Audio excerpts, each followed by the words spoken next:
Okay, time to go on to the next episode review of Agents of S.H.I.E.L.D. This is obviously the second episode of the second season, and I gotta say, like I said before, I'm really liking the direction of where this season is going. It is really good. So it literally hits the ground running with this episode, and again, I'm kind of sad that Lucy Lawless got kicked off in the first episode. She got killed off in the first episode, because they built her up like, oh, Lucy Lawless and Agents of S.H.I.E.L.D., she's gonna be a badass, and she dies at the end of the episode. So, more or less what happens is that it hits the ground running, and May is trying to get the last surviving guy, what's his name? I think, yeah, Lance. Yeah, she tries to help Lance, and he's like, no, you gotta go get Creel, you gotta go get Creel.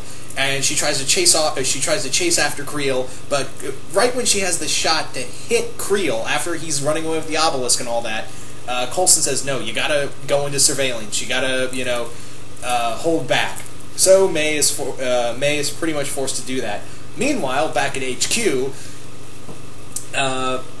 Skye is pretty much talking to Coulson like, hey, look, we've got to deal with these obelisks, you tasked me with this, and Coulson's like, no, we've got bigger things to deal with. We've got an agent now, Lance, I forgot to mention, got captured by Talbot's men, and now I'm afraid of him talking. Which they kind of do. Him and Talbot have this conversation, Lance and Talbot have this conversation between one another, and they're just they're both talking, and you kind of get the sense, yeah, he's pretty much going to sell him out. And that's the thing. It was really interesting because, again, he's like, look, the only thing I want is $2 million, give it to the families, and then I want a proper burial for for Isabel, and because the way you wrote, you talked about it, yeah, you made them sound like terrorists that are just going to get buried without anything. You're just going to give them, I want them to have a soldier's burial.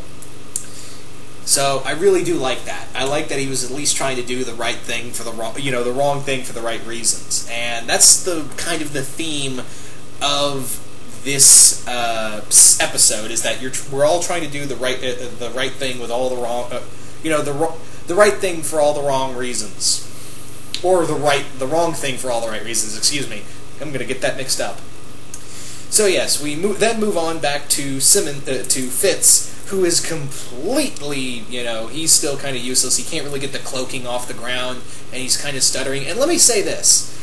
We see more scenes between him and, imaginary Simmons, and Fitz, I think, is going to become a villain. I think Fitz is going to become a villain, and here's why. I think that little thing in his head, that little Simmons persona, is going. At first, she's pretty much saying that, hey, look, we can figure out how to, stop Creel. We've done it. We can do something about Creel's DNA structure and learn about it, and no one's going to notice. So I'm kind of wondering if if that little persona, if that's what it is, it could be something else. It could be like an implant from Hydra, and then it keeps kind of growing and not really manifesting, but more like manipulating Fitz into going a little more darker. And I'm kind of curious if they'll do that. And I kind of got the sense, because he's becoming a lot more antisocial, he's a little more aggressive, and you do pity him. But there's a part of me that is like, yeah, you were kind of annoying in the first season, but I pity you now. And there's a part of me that's like, yeah, there's a good chance that Fitz might go rogue. He might just go completely batshit insane and do something inexplicably horrible. So that's my theory so far. Anyway, so meanwhile, Absorbing Man is at a diner waiting for his his Hydra buddies to come pick up the obelisk. However, after he picked up the obelisk in his rubber form, he realizes that, hey, the stuff from the obelisk is starting to spread throughout my skin, and I can't stop it. This also leads to him accidentally killing a waitress and running off, and him taking off. And May is forced to report back to the base. This is at the same time Hunter comes back, and he's like, "Hey, look, I pretty much had to tell him, Coulson, you got 48 hours. I have 48 hours to deliver you to Talbot, and that's it." And at the same time, at the same time, Coulson's like, all right, we got do what you got to do, and Lance goes off to help Skye pack up Isabel and the other guy whose name I can't even remember. Just pack up their shit and send it off to their families. And this is where they get into an interesting conversation where he's like, "Look, S.H.I.E.L.D's not a life, Skye. It's a job, and it's everything. Everyone's a means to an end. That is pretty much what S.H.I.E.L.D. is. That's what." And this is a guy who's been pretty much jaded. You kind of get the sense that he's been jaded by all the other military operations before. He's been, kind of jilted by them, and he's pretty much, for lack of a better term, he has been screwed over too many times, and he's just become kind of cold to it. So I'm kind of curious to see what happened to him that made him so aggressive. But we do know that Isabel was the reason why he kind of wanted to get out of that darkness, and I really do like that. So fast forward for a little bit more, and Creel is back in his little base, and he tries to get in contact with his Hydra operatives. They call on a phone saying, "Look, we'll take care of you. Just keep the obelisk safe." And right after that, we run into the bitch with the flower dress, Reyna. Reyna pretty much tells him, "Look, here's a little gift for you that's going to help you. It's a very strong compound. It's going to help out." Creel takes it anyway and is like, "Hey, look, I don't need your help, bitch," and I'm gone. So, yeah. Anyway, among other things, we then cut forward a little bit further, and they're playing, and Fitz, Fitz has pretty much been, he's trying to remember how he took out, how he, could stop Creel, because he keeps saying, "I've already figured this out. I've already figured this out." And I can't remember the other guy's name, but one of the personnel, again, I cannot remember his name, I'm sorry, starts talking to Fitz, and he's trying to be very friendly. You kind of get the sense that he's just trying to, he understands, he suffered some major damage, and he's just trying to talk slow to him, and then he remembers that one of the devices he created could stop Creel. So they plan on using that, whereas Hunter, May, Trip, and Skye are all out. They go out to hunt down and stop, Creel when he's at his drop-off point, because apparently there's a tracker, and I totally forgot how they realized that. More or less, Reyna gives him a phone call and directly calls Coulson on an old Hydra line. They pick it up, and Coulson is given a few things. Reyna, I'm starting to believe, is not human. I'm starting to think she ain't human, or she's still human and she wants to be something more, because there is more to that bitch that I'll talk about. And again, I'm completely sorry I forgot about mentioning that earlier in this review.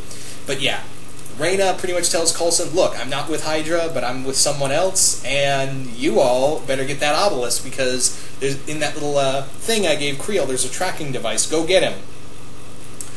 And that's when Hunter, Skye, Trip, and May go out to hunt Creel. Creel then is at a drop-off and talks to one of the Hydra agents, and the Hydra agent's like, "Look, we take care of our agents and you'll comply." That's when Creel goes into a hypnotic state and somehow heals himself from the obelisk element. And that's when Hunter backstabs everyone and goes after Creel. That completely backfires, and he gets the shit beat out of him by Creel while Reyna runs off with the obelisk. Then Coulson comes in, neutralizes Creel, not kills him, but turns him to stone. And I'm going to talk more about that in a little bit. And yeah, after that, Coulson and Hunter are at Hartley's funeral, and Coulson pretty much says, "Look, yeah, I know you did some, I understand what you did, but look, I'm going to need you on S.H.I.E.L.D. I can't pay you, but I need a person like you." And Hunter's like, "All right, what do you want me to do?" And Coulson says, "Do what you do best, sell me out." So we have that, and then we get this scene of Reyna standing before the obelisk, and in comes a guy who I'm guessing is Skye's father, coming in there dressed in a normal clothes with blood all over his hands like he was in the first episode, and he says, look, just grab it and see what happens. And Reyna touches the obelisk, and all these markings show up, and it's crazy. We also go back to S.H.I.E.L.D., and Skye's like, look, Coulson's definitely, something's really up with Coulson, and I'm worried about him, and May's like, no, he's fine. We then cut to May talking to Coulson. She's like, look, you're about to have another episode, and here I am like, episode? What the fuck is she talking about? And, yeah. What happens next is that, Coulson says, look, I'm about to have another episode, I'm overdue for one, and then he starts writing down, they lock down Coulson's office, and he starts just jotting down all these little things that were similar to John Garrett's stuff at the end of Season 2.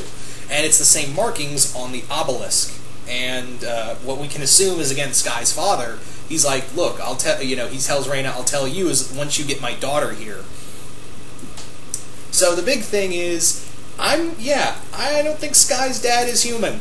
But then again, we could establish that before. So what the fuck is he? Is he an Inhuman? Is he a Cree? Is he something else? I have to say that he's probably an alien race from the comics. He has to be that. They can't just build that up and say like, oh, he's just a original character. I think he's got to be somebody. He has got, or at least, an alien, not really an original, I think he's an original character, but he could be an original character, but at the same time, I also think he could be an original character, but from a alien race that is already established in the comics. So he could be Cree, he could be Skrull, he could be Badoon, if you remember the Badoon. Brian Michael Bendis is trying to make everyone remember the Badoon. He could be an Inhuman. There's a good chance he could be an Inhuman. In fact, there's a part of me that has a tiny theory that he could be Maximus the Mad, which is Black Bolt's evil brother. That's a little thought in the back of my head that is like, maybe he's that. But that's just a tiny theory. I think I could be honestly wrong if he couldn't be Maximus the Mad. But there's just a thought, that's just a tiny theory, which I think is wrong, but I'm going to hold on to that one in the back of my mind.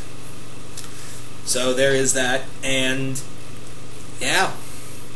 So we then cut to the ending scene of Talbot talking to Coulson, Talbot confronting Coulson in the middle of nowhere, and Coulson says, look, we'll give you Creel, and we'll give you any other villain, bad guys we round up, and in return we just want some breathing room. And Coulson's like, you guys have nothing. You guys are hardly even S.H.I.E.L.D. And that's when Coulson comes in with the bus, with cloaking tech, fully functional, and he just swaggers on over to a Quinjet, gets in it, and both jets fly off. And let me say this. This is where I'm going to throw in another theory I have about the show. I think they're building up subtly, mind you, I think they're subtly building up to the Masters of Evil. Because Creel is still alive. We find out that Creel is still alive. He's just in hibernation. Graviton is alive. Blizzard is still alive. There's a few other villains that they haven't killed, they've arrested. And there's a few other villains still locked up in their vaults. So, yeah, I'm kind of thinking they're subtly building up. Because there's a chance we may not get them in the Avengers. I'd love to see the Masters of Evil in the Avengers. But maybe we can get the Masters of Evil on the small screen. Creel, Graviton, Blizzard, and a few others. We could have all those guys as one big Masters of Evil for S.H.I.E.L.D. I would bet you that would be one of the things in either this season or the next season, is that we get like all those villains that are getting powers, you bring them together and make the Masters of Evil, or like the Lethal Legion, or something of that matter, of something like that. That's what I think. But yeah, so I really do love this episode. Once again, they're really doing a lot of stuff that is pretty much like they're pretty much doing a lot of stuff that we should have seen in the first season. But anyway, it looks like I'm really interested in next episode because it looks like Simmons switched sides to Hydra. Yeah. That's going to be an interesting thing to talk about. Anyway, so once again, hope you guys enjoyed this. You guys tell me, what do you guys think?